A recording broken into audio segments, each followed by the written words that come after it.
Let this verse speak to your soul. Hebrews chapter 10, verses 24 to 25.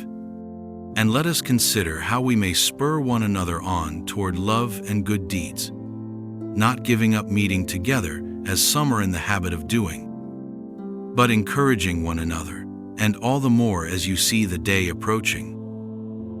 This is a story about how a simple act of consistency and presence changed the life of a man who was silently falling apart, and how God used community to restore what loneliness tried to destroy. Eric had stopped going to church, not because he stopped believing, but because life had quietly worn him down. His marriage had ended 2 years earlier. He didn't talk about it much, but the ache of it followed him like a shadow. He worked long hours, came home to silence, and spent most evenings scrolling on his phone with the television on for background noise. It wasn't anger that kept him from gathering with others. It was shame. Shame for the failed marriage, for the prayers that felt unanswered, for not being the man he thought he should be. Every Sunday morning, he would see the time and think, I should go. But the couch always won. Across town, Marcus had just become a small group leader at church. He wasn't a pastor or a counselor, just a faithful man who believed deeply in the importance of community. He remembered what it felt like to be disconnected, and he made it his mission to never let people fall through the cracks unnoticed. Marcus had seen Eric a few times before he stopped showing up. He didn't know his whole story, but something nudged him. God, perhaps still reach out. One Sunday after service, he sent a simple message. Hey Eric, haven't seen you in a bit.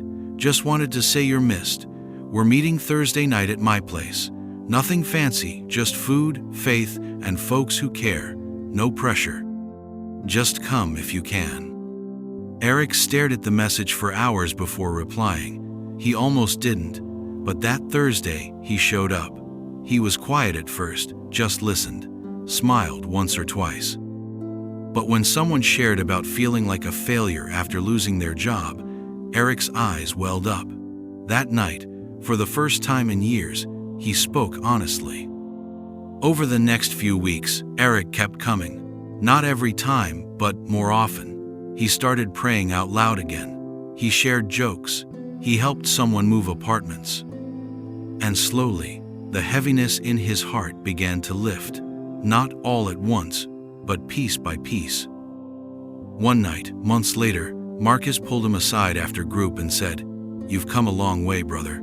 I see you shining again." Eric smiled, blinking back tears. "You didn't know it," he said, "but that text you sent saved me. I was drowning in silence." That's what the body of Christ is meant to be. Not perfect, but present. Not polished, but powerful in togetherness. The book of Hebrews reminds us that encouragement isn't just a suggestion, it's a calling. When we show up for one another, even in small ways, we create space for God to move. So don't underestimate the power of an invitation, or a phone call, or sitting next to someone in silence. We were never meant to walk this journey alone. And sometimes, being there, just being there, is exactly how God shows up through us.